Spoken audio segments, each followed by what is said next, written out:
আকাশবাণী খবর পড়ছি শুভব্রত মুখোপাধ্যায়। বিশেষ খবর। প্রধানমন্ত্রী নরেন্দ্র মোদী ফরাসি রাষ্ট্রপতি ইমানুয়েল ম্যাক্রোর সঙ্গে ইউক্রেন যুদ্ধের আশু সমাধান সহ বিভিন্ন আন্তর্জাতিক ও আঞ্চলিক বিষয়ে মতবিনিময় করেছেন। নতুন চালু হওয়া জিএসটি হার কৃষিক্ষেত্রের উপর উল্লেখযোগ্য প্রভাব ফেলবে বলে জানিয়েছেন কেন্দ্রীয় কৃষি ও গ্রামোন্নয়ন মন্ত্রী শিবরাজ সিং চৌহান। দীর্ঘ প্রতীক্ষা এবং আইনি জট কাটিয়ে পশ্চিমবঙ্গে আজ স্কুল সার্ভিস কমিশনের নবম দশমে শিক্ষক নিয়োগের পরীক্ষা হতে চলেছে। ভারতের অনুপর্ণা রায় ভেনিস চলচ্চিত্র উৎসবে অরিজন্টি বিভাগে সেরা পরিচালকের পুরস্কার জিতে নিয়েছেন। বিহারের রাজগীরে আজ পুরুষদের এশিয়া কাপ হকির ফাইনালে ভারত দক্ষিণ কোরিয়ার মুখোমুখি হবে। মার্কিন ওপেন টেনিসে মহিলাদের সিঙ্গেলসে গতবারের চ্যাম্পিয়ন বিশ্বের 1 নম্বর আরিয়ানা সাবালেঙ্কা খেতাব জয় করেছেন।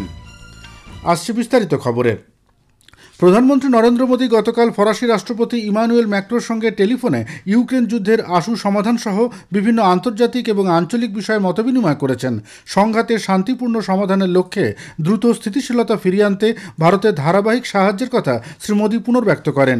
দুই নেতাই বিভিন্ন ক্ষেত্রে দ্বিপাক্ষিক সহযোগিতার অগ্রগতি পর্যালোচনা করেন। এক সোশ্যাল মিডিয়া পোস্টে শ্রী মোদী বলেছেন, ভারত ফ্রান্স কৌশলগত অংশীদারিত্ব আন্তর্জাতিক শান্তি ও স্থিতিশীলতা রক্ষায় গুরুত্বপূর্ণ ভূমিকা পালন করে চলবে। আগামী বছর ফেব্রুয়ারিতে ভারতে আয়োজিত কৃত্রিম বুদ্ধিমত্তা সংক্রান্ত শীর্ষ সম্মেলন এআই ইম্প্যাক্ট সামিটে আসার আমন্ত্রণ গ্রহণের জন্য প্রধানমন্ত্রী ফরাসি রাষ্ট্রপতিকে ধন্যবাদ জানিয়েছেন। সম্প্রতি প্রধানমন্ত্রী মোদী ইউরোপীয় কাউন্সিলের প্রেসিডেন্ট অ্যান্টোনিও কোস্তা এবং ইউরোপীয় কমিশনের প্রেসিডেন্ট উর্সুলা ভন ডার লিয়েনের সঙ্গে কথা বলেন। তারা উভয়ই ভারত ও ইউরোপীয় ইউনিয়নের মধ্যে বৈদেশিক বাণিজ্য চুক্তির দ্রুত রূপায়ণের ব্যাপারে তাদের প্রতিশ্রুতির কথা পুনর্ব্যক্ত করেছেন। প্রধানমন্ত্রী গায়ানার রাষ্ট্রপতি ইরফান আলীকে সেদেশের সাধারণ ও আঞ্চলিক স্তরের নির্বাচনে অসাধারণ জয়লাভের জন্য অভিনন্দন জানিয়েছেন। এক সোশ্যাল মিডিয়া পোস্টে শ্রী মোদী বলেছেন, ভারত গায়ানার কৌশলগত অংশীদারিত্বকে আরও মজবুত করার জন্য তিনি অধীর আগ্রহে অপেক্ষা করছেন। দুটি দেশের দ্বিপাক্ষিক সম্পর্ক ঐতিহাসিক এবং মানুষে মানুষের সম্পর্কের ওপর ভিত্তি করে তৈরি। প্রধানমন্ত্রীর বার্তার প্রতিক্রিয়ায় গায়ানার রাষ্ট্রপতি ইরফান আলী প্রধানমন্ত্রী মোদী ভারত সরকার এবং ভারতের জনগণের সঙ্গে কাজ চালিয়ে যাওয়ার জন্য আগ্রহ প্রকাশ করেছেন, যাতে দুদেশের মধ্যে আরও শক্তিশালী এবং সৌহার্দ্যপূর্ণ সম্পর্ক গড়ে তোলা যায়। বিদেশ মন্ত্রক সূত্রে ভারত ও গায়ানার মধ্যে কূটনৈতিক সম্পর্ক 1965 সাল থেকে বিদ্যমান, যখন ভারত জর্জ টাউনে একটি কমিশন প্রতিষ্ঠা করে। কেন্দ্রীয় কৃষি ও গ্রামোন্নয়ন মন্ত্রী শিবরাজ সিং চৌহান বলেছেন, নতুন চালু হওয়া জিএসটি হার কৃষিক্ষেত্রের উপর উল্লেখযোগ্য প্রভাব ফেলবে। মধ্যপ্রদেশের ভোপালে এক সাংবাদিক সম্মেলনে গতকাল মন্ত্রী বলেন, এই পরিবর্তনগুলি বিশেষ করে ক্ষুদ্র ও মাঝারি কৃষকদের জন্য উপকারী হবে। কৃষি সরঞ্জামের উপর জিএসটি হার হ্রাসের ফলে কৃষিকাজের খরচ কমবে, যার ফলে কৃষকদের লাভ বৃদ্ধি পাবে। हमारा संकल्प है खेती में उत्पादन की लागत घटाना और उत्पादन बढ़ाना। उत्पादन बढ़ेगा और लागत घटेगी तो किसान का खेती में प्रॉफिट बढ़ेगा। और जीएसटी में जो सुधार किए गए हैं उनको अगर देखेंगे तो उनका बड़ा लाभ देश के किसानों को मिलने वाला है।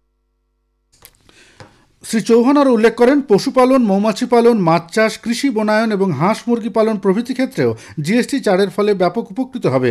মন্ত্রী গ্রামীণ মহিলাদের উপর বিশেষ করে হস্তশিল্প, চামড়াজাত পণ্য এবং দুগ্ধজাত পণ্য ক্ষেত্রে কর্মরত স্বনির্ভর গোষ্ঠীর মহিলাদের ওপর নতুন কর পরিকাঠামোর ইতিবাচক প্রভাবের কথাও তুলে ধরেন। প্রধানমন্ত্রী নরেন্দ্র মোদী এবছর লালকেল্লার প্রাকার থেকে স্বাধীনতা দিবসের ভাষণে যে জিএসটি সংস্কারের ডাক দিয়েছিলেন, আগামী 22 সেপ্টেম্বর থেকে তা কার্যকর হতে চলেছে। পণ্য পরিবহনের ক্ষেত্রে জিএসটি কাউন্সিল জটিল কর ব্যবস্থাকে সরল করে 5 এবং 18% দুটি স্ল্যাবে নিয়ে এসেছে। বাতিল করা হয়েছে সেস।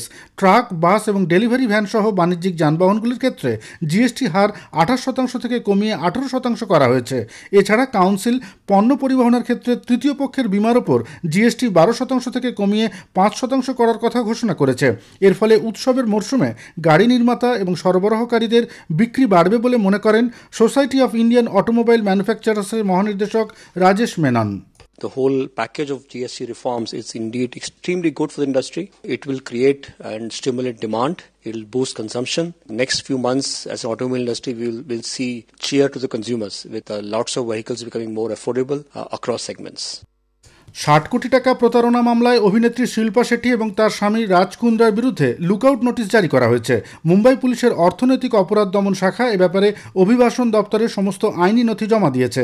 আগামী সপ্তাহে তাদের জিজ্ঞাসাবাদের জন্য ডাকা হতে পারে। খবর শুনছেন আকাশবাণী থেকে।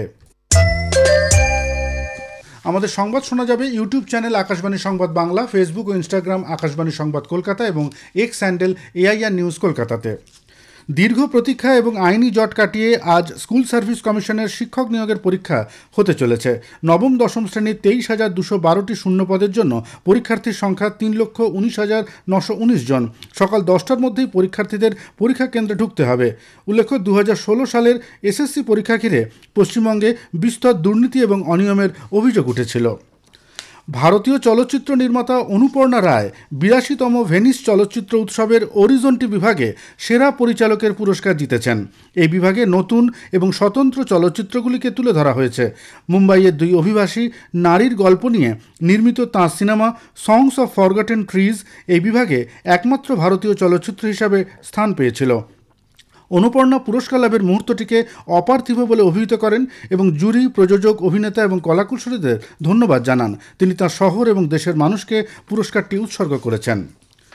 পশ্চিমবঙ্গে কলকাতার সত্যজিৎ রায় ফিল্ম ও টেলিভিশন ইনস্টিটিউটকে বিশ্ববিদ্যালয়ের সমমর্যাদা বা ডিমড ইউনিভার্সিটির স্বীকৃতি দেওয়ার পর গতকাল এই প্রতিষ্ঠান পরিদর্শনে আসেন কেন্দ্রীয় তথ্য ও সম্প্রচার দপ্তরের সচিব সঞ্জয় জাজু।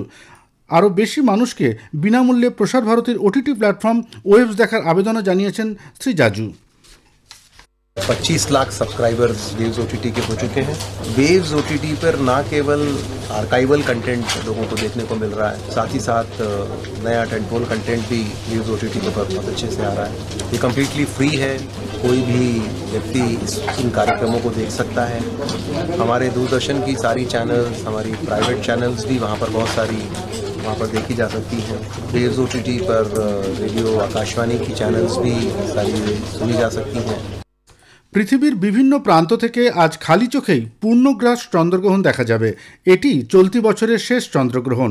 এরপর 2026-এর 3রা মার্চ আবার চন্দ্রগ্রহণ হবে। একটি প্রতিবেদন।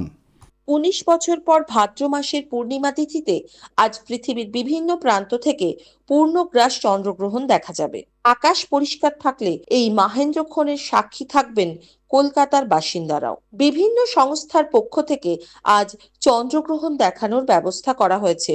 বিড়লা শিল্প ও কারিগরি সংগ্রহশালায় ইচ্ছুক ব্যক্তিদের টেলিস্কোপের সাহায্যে দেখানো হবে চন্দ্রগ্রহণ।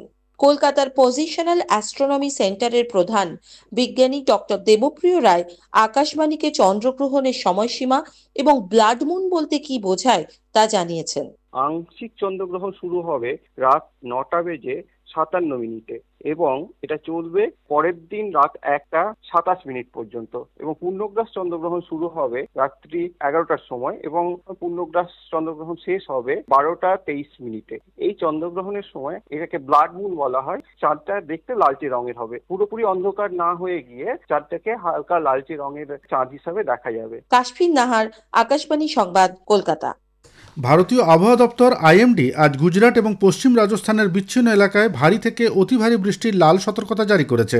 অরুণাচল প্রদেশ, অসম, মেঘালয়, নাগাল্যান্ড, মণিপুর, মিজোরাম এবং ত্রিপুরার বিভিন্ন স্থানে ভারী বৃষ্টির সম্ভাবনা রয়েছে। হিমালয় সন্নিহিত পশ্চিমবঙ্গ, ওড়িশা, সিকিম, তামিলনাড়ু, পুদুচেরি, করাইকাল এবং উত্তরাখণ্ডেও একই রকম পরিস্থিতি অব্যাহত থাকবে বলে জানিয়েছে IMD।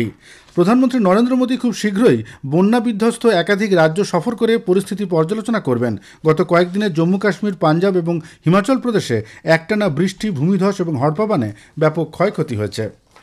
বিহারের রাজগীরে আজ পুরুষদের এশিয়া কাপ হকির ফাইনালে ভারত দক্ষিণ কোরিয়ার মুখোমুখি হবে। খেলা শুরু হবে সন্ধ্যে 7:30টায়। সুপার 4 পর্বের শেষ ম্যাচে গতকাল ভারত চীনকে 7-0 গোলে পরাজিত করে ফাইনালে উঠেছে। অপর ম্যাচে দক্ষিণ কোরিয়া প্রতিপক্ষ মালয়েশিয়াকে 4-3 গোলে হারিয়ে ফাইনালে ওঠে। মার্কিন ওপেন টেনিসে মহিলাদের সিঙ্গলসে গতবারের চ্যাম্পিয়ন বিশ্বের 1 নম্বর আরিয়ানা সাবালেঙ্কা এবারও তার খেতাব ধরে রেখেছেন। গতরাতে ফাইনালে মার্কিন যুক্তরাষ্ট্রের আমান্ডা আনিসিমোভাকে 6-3, 7-5 স্ট্রেট সেটে হারিয়ে তার চতুর্থ গ্র্যান্ডস্লাম খেতাব জয় করেন। পুরুষদের ডাবলসে স্পেনের মার্সেল গ্র্যানোলাস এবং আর্জেন্টিনার হোরাসিও জেবালোস জুটি চ্যাম্পিয়ন হয়েছেন।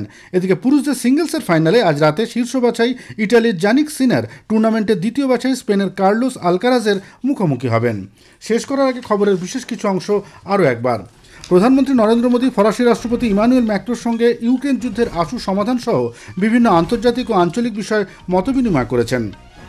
নতুন চালু হওয়া GST হার কৃষিক্ষেত্রের উপর উল্লেখযোগ্য প্রভাব ফেলবে বলে জানিয়েছেন কেন্দ্রীয় কৃষি ও গ্রামোন্নয়ন মন্ত্রী শিবরাজ সিং চৌহান। খবর শেষ হলো, এরপর শুনুন স্থানীয় সংবাদ।